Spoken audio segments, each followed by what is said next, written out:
तब तक हम कभी विकसित नहीं हो सकते। सबसे पहले इसको मिटाना पड़ेगा। हम तो ये भी देखते हैं कि समाज के जो वर्ग पढ़ लिख लिए हैं वो भी जातियों की बात कर रहे हैं। गलत है।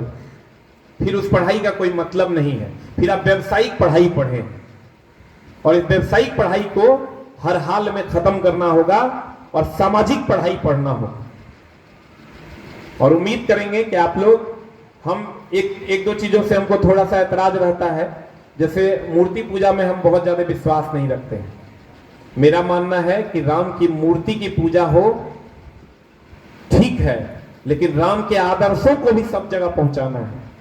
अगर आप भीमराव अंबेडकर की मूर्ति की पूजा करते हैं तो हम भी करेंगे, लेकिन उनके आदर्शों को हर जगह पहुंचाना यह भी हमारा आपका दायित्व है।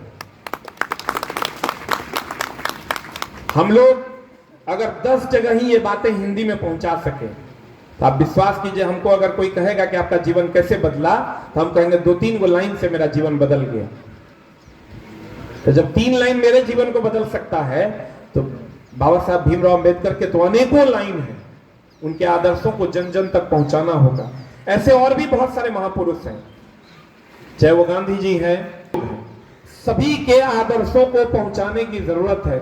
आज जो हमारे पूर्वज हैं, आज हम लोग बैठ के उन्हीं को याद कर रहे हैं, उनके बारे में चीजों का मंथन किया जा रहा है। तो क्यों ना हम आप उनके आदर्शों को पढ़ें भी और उनके आदर्शों को अन्य जगह पहुंचाएं भी।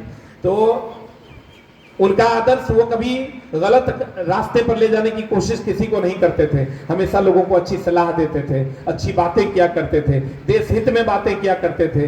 इसीलिए आज वो पूजे जा रहे हैं। हम आप भी आइए ना, मिलकर इस समाज को बदलने के लिए कदम उठाते हैं और अपने बिजी शेड्यूल से कुछ समय अपने समाज के लिए निकालते हैं, तब समाज एक बदलाव की ओर एक कदम उठाए। हम बहुत अच्छा पैसा कमा लेते हैं पढ़ाई करवा के। हमको लगता है एक विधायक का जितना फंड होगा पूरे 5 साल का, उतना हम जीएसटी भर देते हैं, लेकिन एक बॉडीगार्ड लेके नहीं चलते। What is the reason? हमको ऐसा लगता है कि पूरा समाज मेरा दोस्त है, दुश्मन किसी को बनाना ही नहीं, किसी को नहीं। हम लोग माफी मांगने वाले लोग हैं, माफ करने वाले लोग हैं। घमंड, अहंकार ये न कभी जीवन में आया था और न कभी आने देंगे। दोस्त मेरे, आप जहां हैं वो आपके लिए कुछ नहीं है। हर दिन एक कदम बढ़ाइए अपनी अगली मंजिल की ओर और उम्मीद करेंगे कि आप लोग अच्छा कीजिएगा। और कम से कम आज हम आए तो सबसे पहले यही पूछे कि इसमें रूम की संख्या कितनी है। हमको पता चला कि मात्र 75 गो रूम है। ऐसा ही है क्या? 70 से 75 रूम।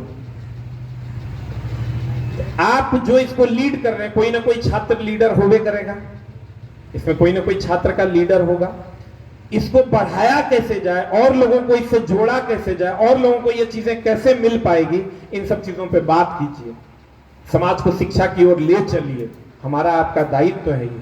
हम अपने दायित्व का निर्वहन कर रहे हैं, आप भी कीजिए। और समाज शिक्षित होगा तभी ये ऊंच नीच, अगड़ा पिछड़ा ये सब खत्म हो जाएगा। मैं नहीं ना कर रहा हूं क्योंकि मैं शिक्षित हूं। अगर कोई मूर्ख व्यक्ति ये काम कर रहा है तो हम आप मिलके उसको समझाएंगे कि बाबू ये गलत है, ये सही है, ये सही। अरे कोई आदमी कितनों बड़का मूर्ख होगा, अब बैठ के समझाएंगे तो समझ लेगा। उसको बैठ के, हमारा आपका दायित्व है समाज को एक रखना, बांटिए भी नहीं। हम आप में से कुछ लोगों को जो हमसे मिलते हैं, आप ही के SC ST कम्युनिटी के लोग आते हैं और उनके मन में बहुत सारी चीजें चलती है जो अपनी चीजों को हमारे पास जब व्यक्त करते हैं, हम उनको एक सलाह ये भी देते हैं। हम ये कहते हैं किसी को बांटिए नहीं, सब अपने हैं। हाँ, ये बोलिए कि हम इसके सोच को कैसे ठीक कर सकते हैं। फिर तो अगर हम ये कहते हैं कि वो ऐसा हुआ, ये ऐसा हुआ, इस चीज में हम कब तक उलझे रहेंगे। हम इनको भी कहेंगे आइए ना मिलकर भारत का विकास करते हैं, आइए ना भारत को विकसित से विकासशील से विकसित बनाते हैं। तो सब जोड़ के हम लोग एक रहेंगे, तब ना कोई अंग्रेज नहीं आ पाएगा। भीमराव अंबेडकर जी जब थे उस टाइम सरदार वल्लभ भाई पटेल ने भी उनका साथ दिया, बापू ने भी उनका साथ दिया। उस टाइम भी सब लोग मिले तभी जाके ये देश आजाद हुआ।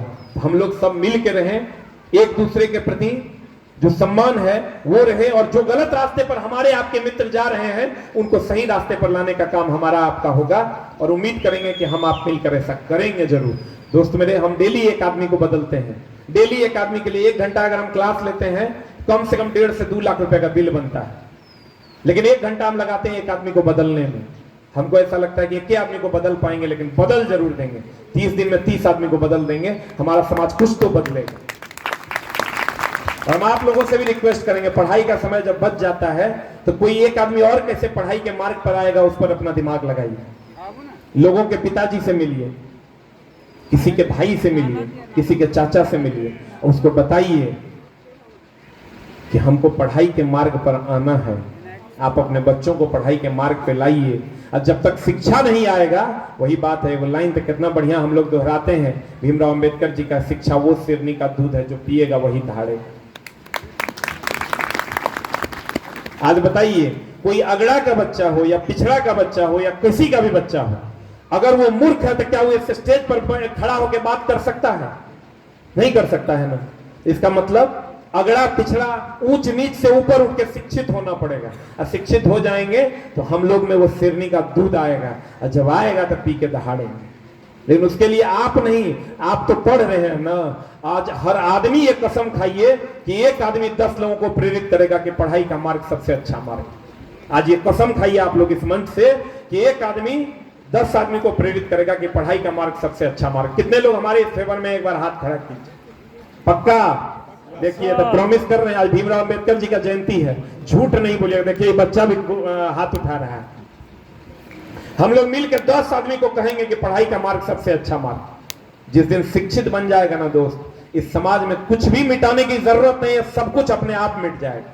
जैसे स्लेट पर पानी डाल देते हैं तो सब कुछ अपने आप मिट जाता है, वही गंदी चीजें जो लिखी हुई है उस पर पानी हम लोग शिक्षा का चढ़ाएंगे और ये सब कुछ मिट जाएगा, किसी को मिटाने की जरूरत नहीं है। आइए हम आप मिलके एक सामाजिक शिक्षा की ओर, सामाजिक न्याय की ओर एक कदम बढ़ाते हैं, और उम्मीद करेंगे कि हम लोग जरूर बढ़ेंगे। Thank you very much. और एक बार फिर से आप सबों को बहुत